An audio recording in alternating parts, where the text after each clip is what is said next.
안녕하세요, 손치콩입니다. 제가 오늘 들고 온 비디오는 한국 영화 역사상 가장 혁신적이고 아름다운 영상미를 가진 걸작 액션 영화, 바로 이 영화 인정사정 볼 것 없다입니다.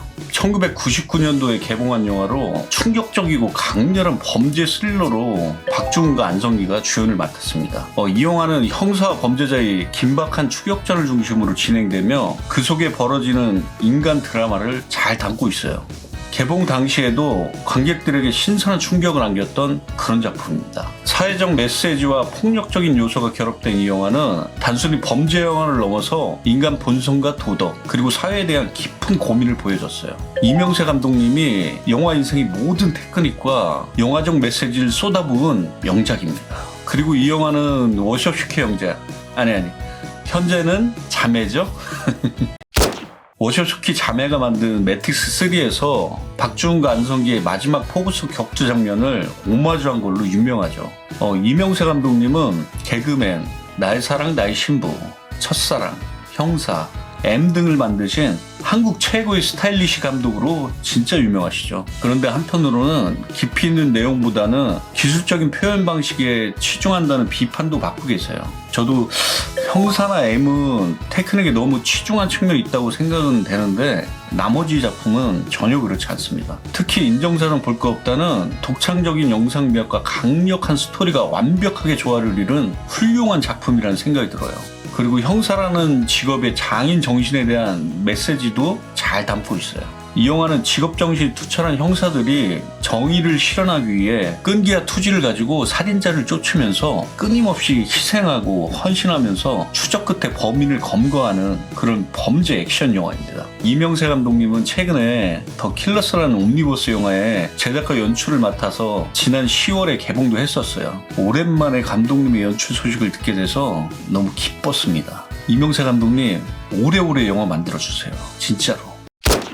이 영화의 주인공은 여기 표지를 보시면 여기 맡고 있는 사람 박중훈, 그리고 안성기 씨. 이 두 분의 배우입니다. 이 두 분은 80년대부터 2000년대 중반까지 함께 작품을 많이 했었어요. 박중훈과 안성기가 함께 열연한 작품으로는 칠수와 만수, 투캅스, 인정사정 볼 것 없다, 라디오스타 등이 있습니다. 라디오스타 참 감동적인 영화였죠.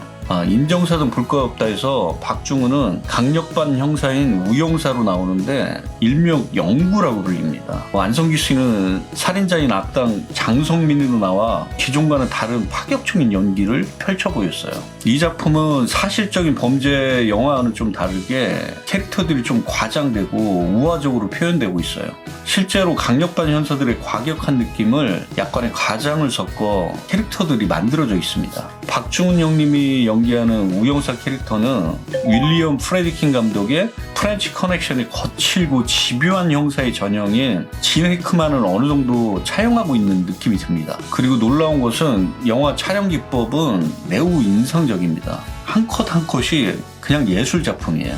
액션 장면의 박진감과 긴박감을 잘 살려주는 카메라 워크가 눈에 띄죠. 영화의 음악과 음향 효과는 스토리의 분위기를 더욱 고조시키는 역할을 합니다. 이런 기술적인 요소들이 영화의 몰입감을 한층 높여줘요. 인정사정 볼 것 없다를 보시면 다양한 장르가 혼재되어 있는 걸 아실 거예요. 장르적으로 다양한 표현주의 방식을 쓰고 있는데 서부 영화 같은 미장센, 만화 같은 표현, 무성 영화적인 슬랩스틱, 왕가이식 스태프링 등까지 고전 영화의 장르적 컨벤션을 비틀어 이명세 감독님만의 스타일로 기가 막히게 연출했다는 생각이 듭니다. 특히 지하철에서 소매치기가 승객의 지갑을 아주 기가 막힌 솜씨로 훔치는 장면이 있는데 로베르토 브레송 감독의 소매치기에서 영감을 받아 연출이 되었다는 생각이 들어요. 걸작이죠, 소매치기. 저는 인정사정 볼 것 없다 생각하면은 항상 설렁탕이 제일 먼저 떠올라요. 차 안에서 잠복을 하던 박중훈과 장동건이 설렁탕을 떠올리며 대화하는 장면 있잖아요. 다들 기억나시죠? 그래서 오늘은 설렁탕에 소주 한 잔 때리면서 인정사정 볼 거 없다 얘기 한번 해보겠습니다. 동네에 설렁탕 맛집이 있어서 이렇게 포장을 해왔습니다. 여기 뚝배기에 좀 담아봤어요. 뜨끈하게 먹으려고. 역시 설렁탕에는 맥주보다는 역시 소주가 궁합이 잘 맞는 것 같아요. 먼저 소주 한 잔 마시고 설렁탕 한 그릇 먹어보겠습니다.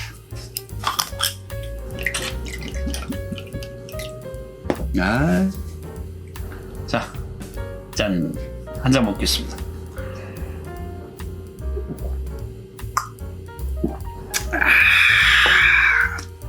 오, 여기 소면도 있고, 소면은 제가 집에 와서 추가했어요. 예, 포장할 때 주진 않더라고요, 소면을. 싱겁네요. 소금을 넣어야 될 것 같아. 예, 소금을 좀 넣겠습니다.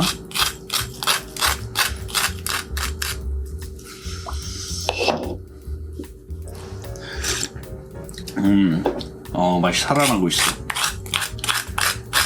네, 다 넣어도 될 것 같아요. 전혀 간이 안 돼 있어.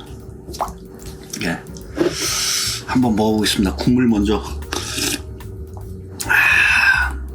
깊은 맛이 나는데. 좋다. 소면 먼저 좀 먹어볼게요. 소면. 역시 설렁탕에는 소면이 들어가야 돼요.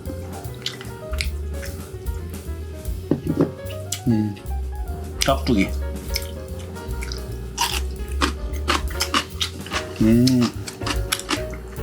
잘 익었네요. 소면부터 때리는 게 국룰이죠. 소주 한 잔.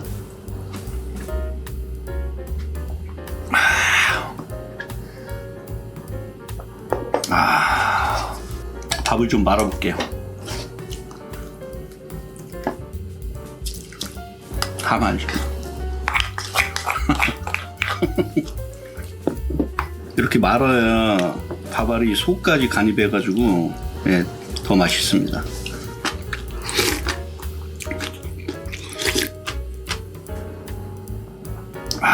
반주를 이렇게 먹는 것도 괜찮은 것 같아요. 예. 취하지 않을 정도로만. 집에서 편하게 영화 한 편 쫙 틀어놓고 설렁탕이랑 소주 먹으면서 여러분도 한번 해보세요.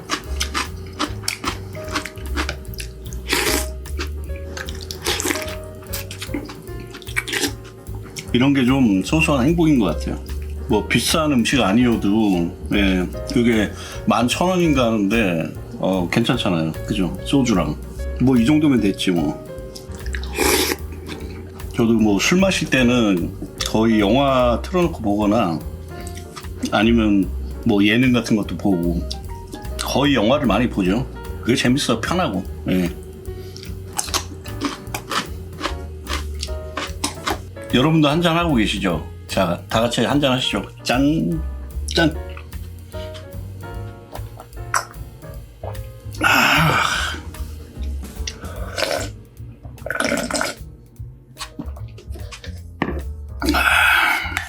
스토리를 간단히 말씀드리면 첫 장면은 마치 고전 서부 영화처럼 흙먼지가 날리는 폐공장에 들어가는 우영사를 흑백 화면으로 보여주며 영화가 시작이 됩니다. 우영사는 형사인지 깡패인지 모를 우스꽝스러운 복장을 하고 고릴라 같은 걸음으로 조폭들이 우글거리는 공장으로 들어가서 한바탕 혈투를 벌여 그들을 소탕합니다. 첫 시작부터 그동안 봐왔던 박중현의 코믹하고 친근한 모습이 아니라 낯설고 과격한 캐릭터의 등장을 알리는 기가 막힌 오프닝 장면이었어요.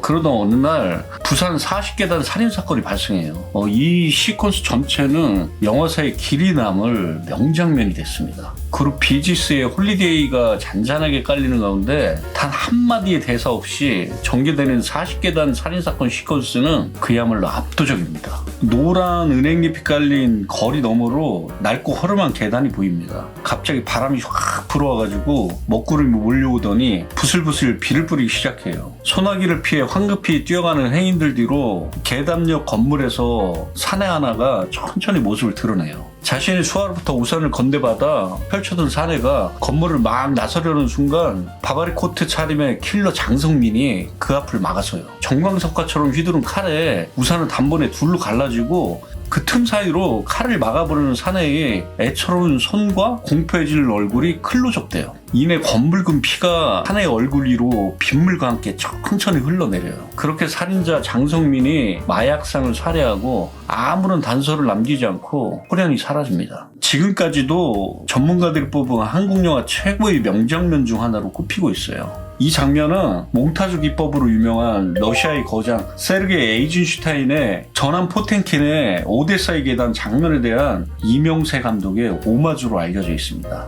이 사건을 맡은 서부서 경찰서 강력반은 사건 발생 5일이 지나도록 아무런 단서를 잡지 못해요. 경찰은 이 사건이 마약 거래와 관련이 있다고 판단하고 수사망을 점차 좁혀갑니다. 그러던 중 우 형사는 술집에 얼핏 마주친 장성민이 남긴 라이터를 단서로 사건을 추적해갑니다. 본격적으로 수사를 하던 우 형사와 김 형사는 나이트클럽으로 향합니다. 거기서 작년에 우 형사가 잡아놓은 가물치를 발견하고 김 형사가 나이트클럽 안으로 들어가 조사를 하지만 별다른 단서를 찾지 못해요. 그러다가 가물치가 클럽 여성을 덮치는 걸 목격하고 그대로 추격해 이 사건의 속칭 짱구라는 인물이 관여되어 있는 걸 알아내요. 우 형사는 짱구를 잡아 영배라는 인물도 관여되어 있는 것을 알아냅니다. 영배를 검거한 우 형사는 마침내 이 사건의 범인이 장성민이라는 걸 알아내요. 이후 형사들은 전화 기록을 확보해가지고 장성민의 여자친구 김주연이 사는 집에 쳐들어갑니다.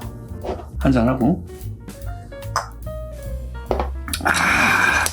설렁탕을 다 먹어서 안주로 깍두기로 먹어야 되겠어요. 소주에 깍두기도 괜찮죠?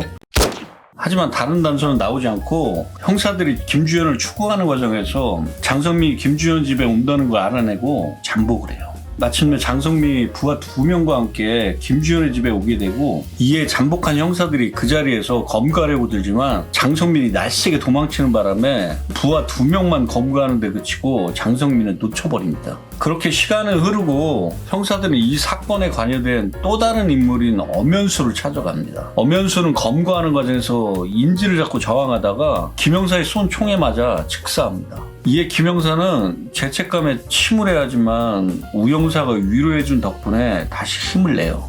시간이 흐르고 형사들은 이번에 열차 직원으로 위장을 하고 마침내 장성민을 찾아내지만 또다시 검거에 실패해요. 설상가성으로 장성민을 상대하던 김 형사가 큰 부상을 당해. 우 형사는 다시 김주연의 집에 쳐들어가가지고 마침 장성민이 김주연에게 돈을 갖고 나오라는 말을 전화로 들어요. 이를 이용해서 장성민을 잡으려고 합니다. 그런데 장성민은 나타나지 않고 그의 어머니가 죽었다는 소식을 전해들어요. 우 형사가. 그 소식을 들은 우 형사는 장성민이 올 거라는 확신을 가지고 빈소를 향합니다. 직감대로 장성민을 위장을 해서 어머니 빈소에 조문하고 바로 떠나요. 그런데 우 형사가 장성민을 보고 그를 폐광까지 추적해요. 폐광에서 포구가 쏟아지는 가운데 두 사람은 나리발독 처절한 사투를 벌여요. 지칠 대로 지친 두 사람은 서로에게 크로스 펀치를 날려요. 결국 우 형사가 쓰러져요. 그러나 이미 경찰들이 장성민을 사방으로 포위하고 그를 검거합니다. 얼마 후 병원에 있는 김 형사를 찾아온 우 형사는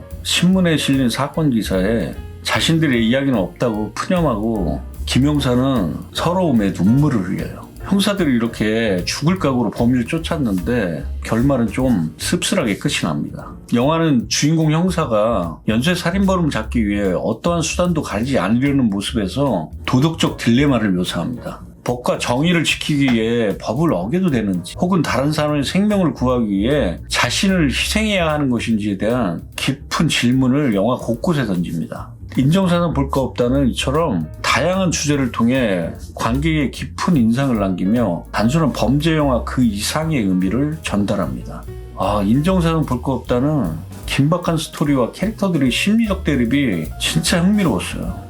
이명세 감독님이 1996년 가을 3개월 동안 인천 서부경찰서 강력반 형사들하고 동고동락하면서 보고 들은 내용을 바탕으로 완성된 걸작 액션 영화 인정사정 볼 것 없다. 강력 추천드립니다. 그 당시에 떠들썩했던 탈주범 심창원의 도주행각하고 맞물려가지고 화제가 되기도 했었어요. 현재 티빙, 넷플릭스, 왓챠, 웨이브, 애플 TV 등에서 편하게 보실 수 있습니다. 술 한잔 하시면서 편하게 보시면 너무 좋을 것 같아요. 오늘 영상은 여기까지 하겠습니다. 다음에도 맛있는 음식 먹으면서 옛날을 추억할 수 있는 작품으로 찾아오겠습니다. 마지막으로 인정사도 볼 거 없다에 명대사 하나 하겠습니다. 판단은 판사가 하고 변명은 변호사가 하고 용서는 목사가 하고 형사는 무조건 잡는 거야. 죄송합니다. 시원하고 통쾌한 하드보일드 액션 영화 인정사정 볼 것 없다 리뷰였습니다. 여러분 행복한 하루 되시고요. 재밌게 보셨으면 구독, 좋아요, 알림 설정 한번 부탁드리겠습니다. 그럼 다음 영상에서 만나 뵙겠습니다. I'll be back.